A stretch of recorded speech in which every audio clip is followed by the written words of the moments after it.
welcome to Virtual Concert Hall's live music channel. My name is Chris Au, and I'll be your host for today's show. So exciting. Spring is in the air, and we are introducing today part 6 and 7 of the documentary of Beethoven's Symphony No. 7, written and narrated by Lawrence Rapchak, produced by New Media Productions Worldwide and Virtual Concert Halls, and also by the Architects of Music. This has been such a great time for Beethoven's 7, the symphony that is just so inspiring for everyone. And I'm sure this episode, this part 6 and 7, will be really nourishing for you all. And this is all thanks to an incredible collaboration that's been possible because it is our passion to be connecting musicians and audiences in real-time musical performances and live programs from around the globe.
And you may have noticed that all through this gorgeous music, the cello and bass pizzicato, plucked, playing this figure. So we have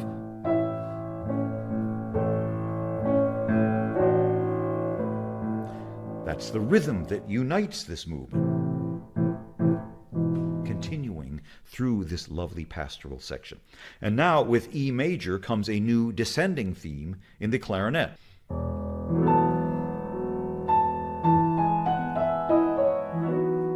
Which leads us into the second half of this A major section.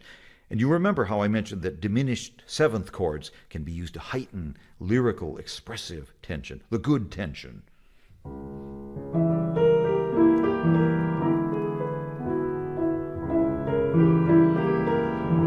Well, here it comes now, an endless stream of beauty, all floating over our rhythmic motive.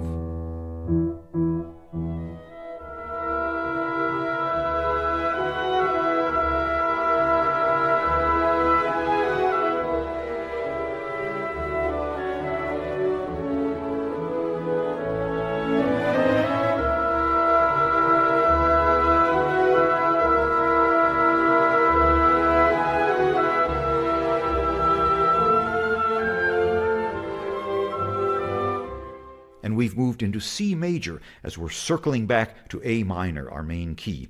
And it's that descending triplet theme that now reappears, shedding its gentle lyric character, a transition back to A minor as the main theme returns.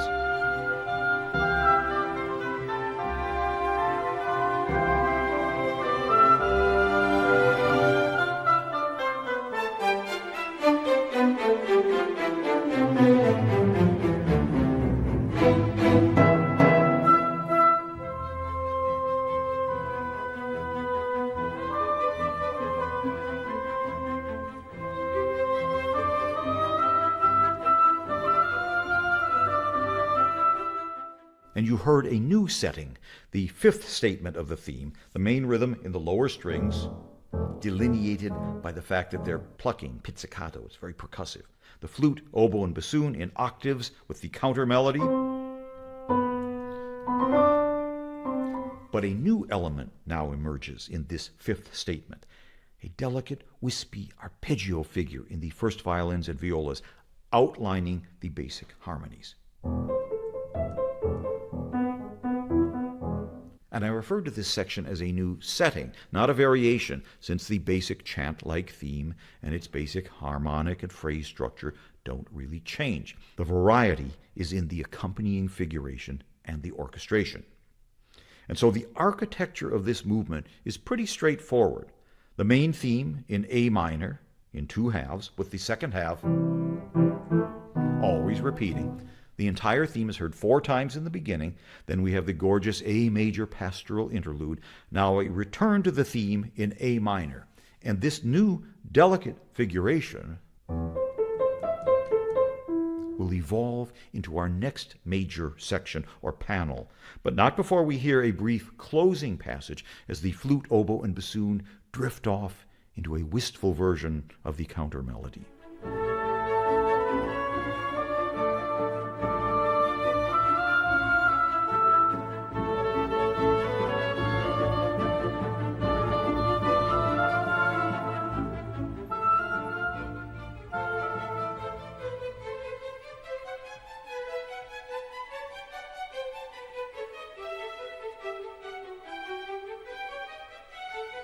And there is the new section or phase of this music. And this delicate figuration has now morphed into a counter subject of a fugue. And the main fugue subject is our main theme with a new melodic outline.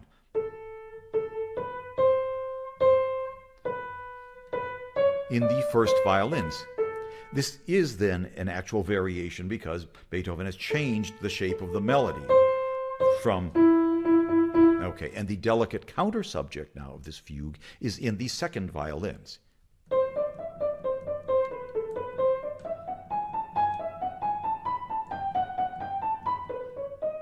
And it, of course, is derived from that delicate figuration. And this music now very calmly, very methodically gains in power and mass with the fugue counter subject, leading to the 6th statement of our monolithic theme, with the counter subject continuing in the woodwinds.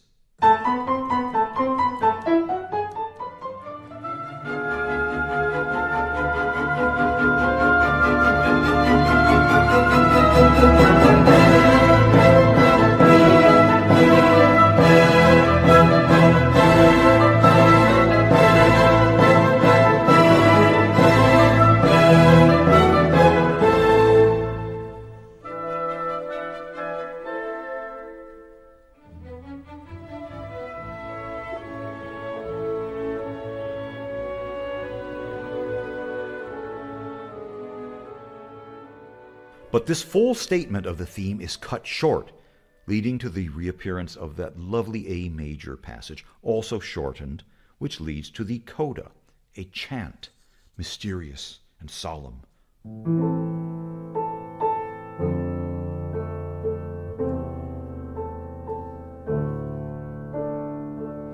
And the theme's final cadence, this pattern, is now transposed to C major in a sudden forte, which we hear twice. Then it softens,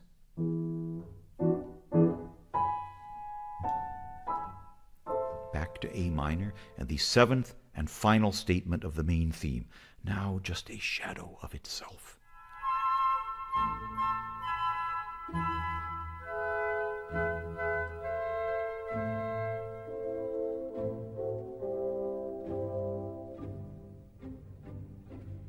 And the theme's cadence is repeated now, ending on the same chord in the winds and horns with which the movement began, with the same prominent E as the lowest note of the chord, preserving the aural connection with the first movement.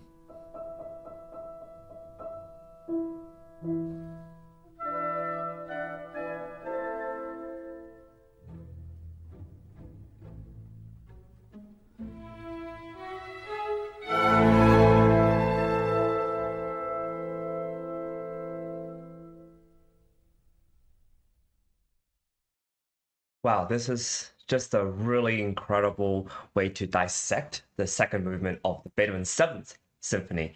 which, if you are joining us just on this show, welcome. And we are currently finishing off the second movement of the Beethoven's Seventh Symphony. And what a way to wrap it up. What a way to dissect the sections in which this beautiful and memorable movement is made of. You know, this ostinato bass rhythm, which this bum, bum, bum, bum, bum is something I guess that it's like a heartbeat. It is something that I think Beethoven uses really, really well. Beethoven's really well known for certain rhythmic gestures that are repeated and expanded, and here he just kind of keeps it the same. And it reminds me so much of even something as famous as the Fifth Symphony. And this sort of rhythmic gesture, whether it's also in the Beethoven Fourth Piano Concerto, he always uses these sort of rhythmic gestures to expand the music, but also ground the music. So you never really feel like you're far away from it.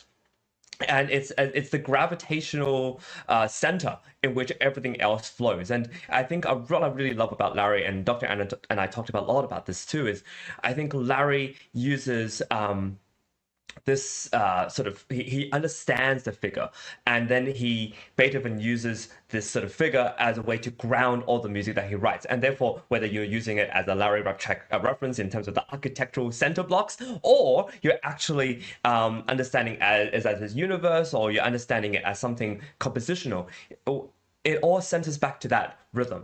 And I think this is something that's really special about Beethoven's music. And the more you listen to Beethoven's music, I think that's one thing you can really point out and listen for.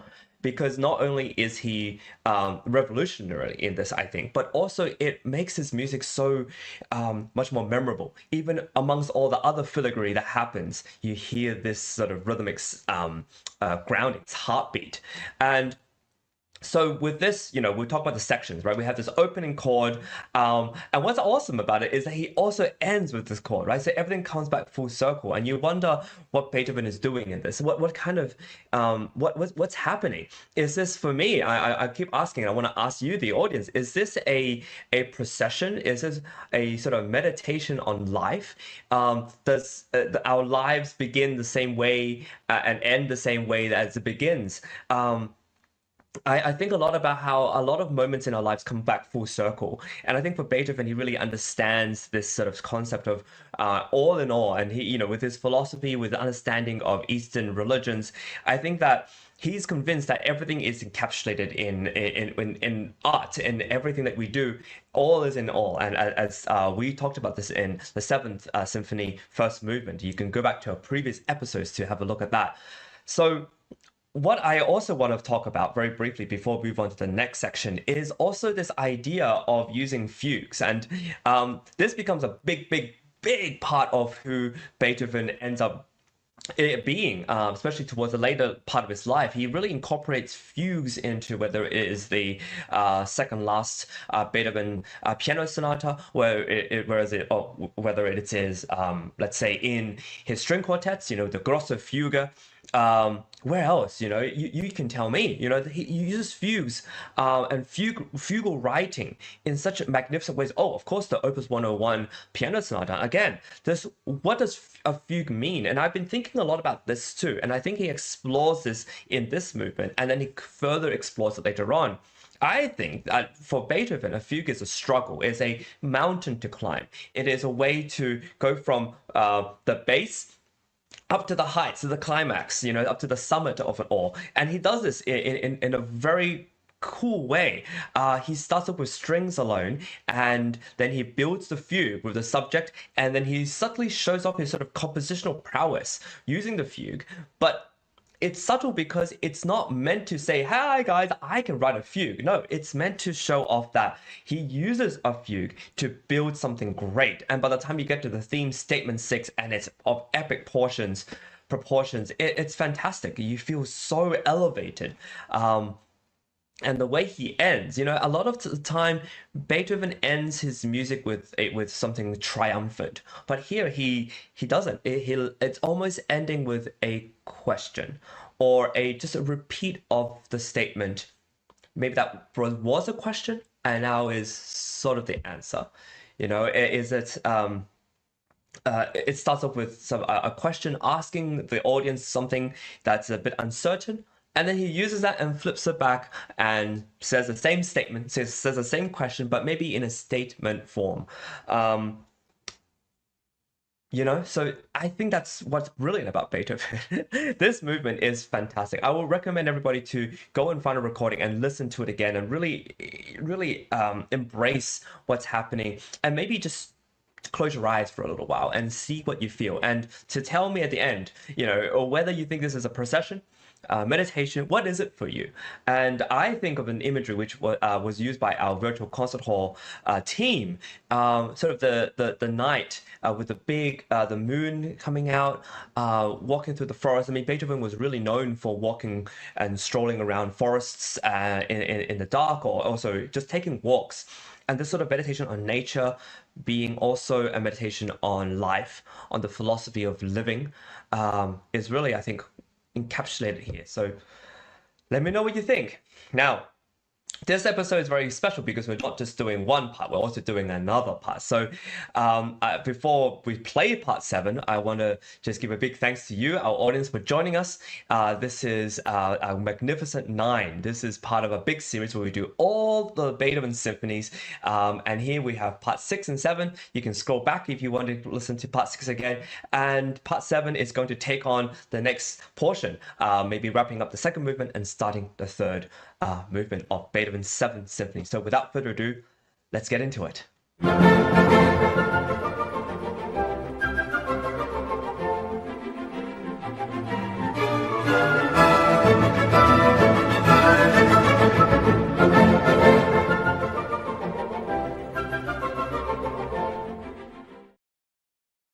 There's a traditional Italian dance called the saltarello, from the Italian word saltare, to leap.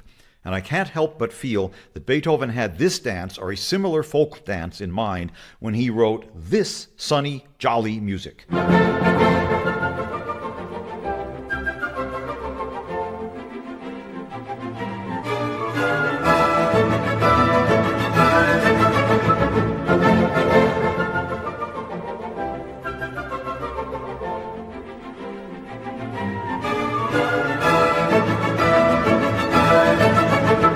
And here's what just happened.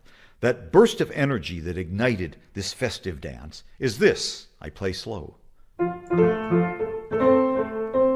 It's in unison and octaves, but there are those 2 tiny grace notes, the shortest notes you can play, that give the first 2 measures a special kick. And the melody is nothing but a straight F major triad, the key of this scherzo. So, we have this explosive F major triad, and then a light, bouncy, descending melody.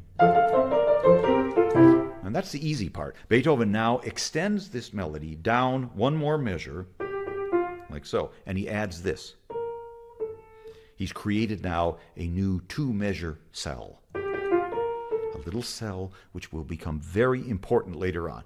And he now uses it and extends it to a 6-measure phrase. 1, 2, 3, 4. Which may sound kind of bizarre, but it works beautifully with these harmonies. What? Whoa!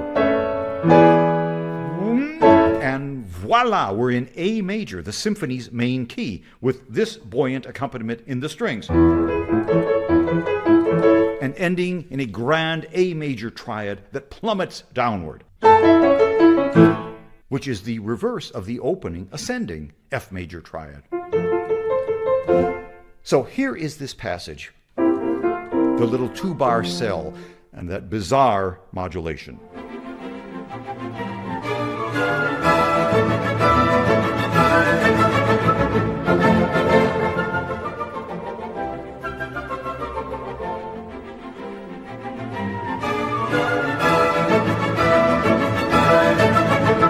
And that's the first section of the scherzo. For the second section, Beethoven uses the opening grace note figure, now in A major, where we've just arrived. He starts it in the cello and bass, violas, second violins, first violins, from top to bottom. Very difficult for an orchestra to coordinate that passage. But wait 1 minute. What has Beethoven done here in terms of the harmony thus far? Because whether it's a minuet or a scherzo, the opening section always starts in the tonic key, and then it moves to the dominant key. So in the scherzo of the Eroica Symphony, for instance, Beethoven is in E flat major, the tonic key, and it moves very quickly to the dominant key, B flat. But here in the seventh, Beethoven starts in F major, but he quickly shifts into A major, totally ignoring the traditional format. If he starts in F major, he should move to the dominant key, which is C major. But he doesn't. He magically moves from F major up a third into A major through that strange modulation, and the effect is startling.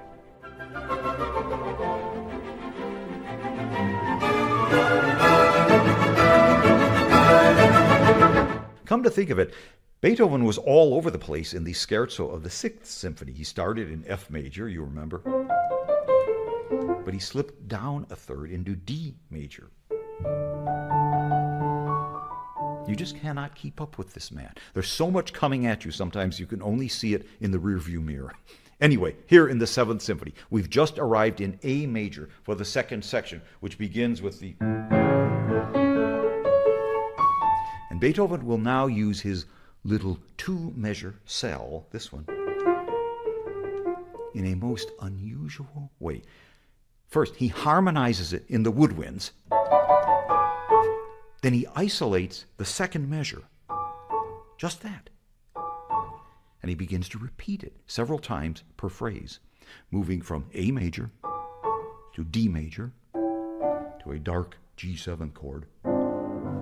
Then he goes through C major, and then F, and then B flat. Listen to it happen.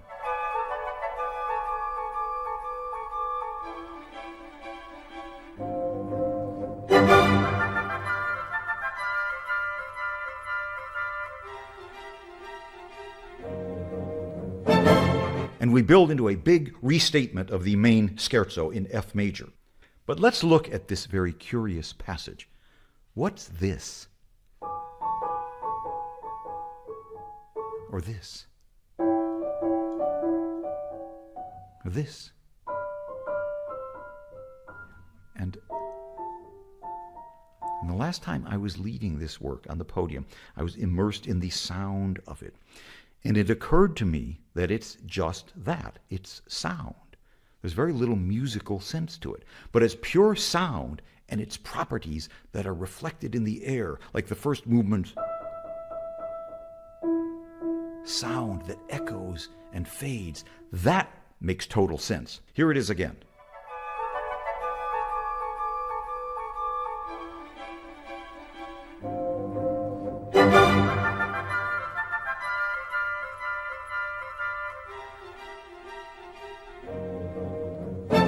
So there's much more than your standard concert listening going on here. Wow, this is so cool. I just love this. What a contrast, eh? What a contrast from the second movement going into the third movement with this incredible burst of energy, right? After that sort of long chord of the second movement ending, and suddenly this burst of energy going up, sort of mimicking the Mannheim sort of gestures, right? Which is known as sort of like big scales up and down, just something that's full of energy for an orchestra to embrace. And this is just incredible that he's not only combining a march, a dance of sorts, but also with such energy. And to add on to that, what Larry is talking about, which I find fascinating, is his way of using harmony too, to burst out of the seam. So there's so much energy ripped inside that it just goes all over the place, like an explosion, right? And the way that our producers have put in these sort of cosmic rays and cosmic, images, evokes in me the sort of idea that it's very universal, very kind of part of this cosmic world that we live in, where solar flares and other energy is just bursting in the seams, and we're not really always sure of what it will look like. And I think Beethoven is really aware of this. He's so aware, and I love that. Larry just said, "You can't keep up with this man. You just don't know what he's going to do next, you know." And so what he's done here with the harmony, and what he's done here with sort of bursting our expectations of what's happening, it knows no limits, right? Because the audience understands that after the first, second movement, there'll be a third movement where there will be some sort of march scherzo, minuet scherzo, trio section. We know kind of what to expect, but what he does there, we don't expect at all, right? And he's revolutionary in this way also, but it just spurs so much of the imagination and the creativity of the musicians, and which is, I think, why musicians throughout the ages have really just loved performing Beethoven. There's something unexpected, something brilliant, something that you can always extract. And I want to turn your attention to what he mentions at the end, which I think is just fascinating, because he does these little figures, sort of the diminished chord and a resolve, right? But they're sort of not related. They're all sort of what he calls it's just sound that makes very little sense, but it's sound that echoes and fades. And I really, really feel like he's started this in some of the Beethoven sonatas, and you can really hear that when he's experimenting with trills, experimenting with different gestures that bounce and goes all over the place. And then he transposes that onto and transcribes that into the orchestral realm, and I think it adds even more color than obviously the piano. I mean, I love the piano as a pianist, but the orchestra is just no comparison to the amount of colors and warmth and the way everything moves, right? And so what a genius. What an absolute genius. And of course, we already knew that, but I think it's up to, and thanks to the Lawrence Rapchak, as well as wonderful producers at New Media Productions, as well as Virtual Concert Halls, who put this all together. So, and Archives of Music, thank you so much for everyone and our team for collaborating together and making all this happen. This team is just so incredible that they don't just do the one thing. They do so many different things, and we are adding to this team. So if you'd like to be part of it, please let us know. We do an amazing amount of shows, and we stream in so many different places too. Just as an example, you know, these are the places we stream at, and we like to do more. We like to be try to form more content that is of impact and value to you, our listeners. So if you have any suggestions, if you have any projects, we would absolutely love to have you. And these are some of the organizations and supporters which we have had in the past who have been a part of our journey, being part of our jury members, part of playing with us, being conductors and collaborators in this incredible journey that is our music. So if you'd like to be featured, if you'd like to be part of these shows, please let us know. Write to us. We have a wonderful website, and where you can contact us in so many different ways. And this is a way to, I guess, the best way to put it is to add color and more opportunities to your existing musical experience. Whether you're a music lover, whether you're a musician who's just come out of school or in school, or you've been working for a few years now and you'd like to do something special, we are trying to connect all these people who are around the world. We've got orchestras from Ecuador to the Ukraine to many parts of the US and Singapore. We are just so interested in trying to blend all these things together in order to give you, our musicians, value, but also our audience something to watch, something to enjoy, and ultimately transmit the joy of music making to everyone. So a big thanks to our team. Please check our website out at www.soundexpressivo.com, virtualconcerthalls.com as well. And without further ado, we'll see you next time for more Beethoven 7 documentary. Until next time, happy music making. Thank you for joining us, and see you next time.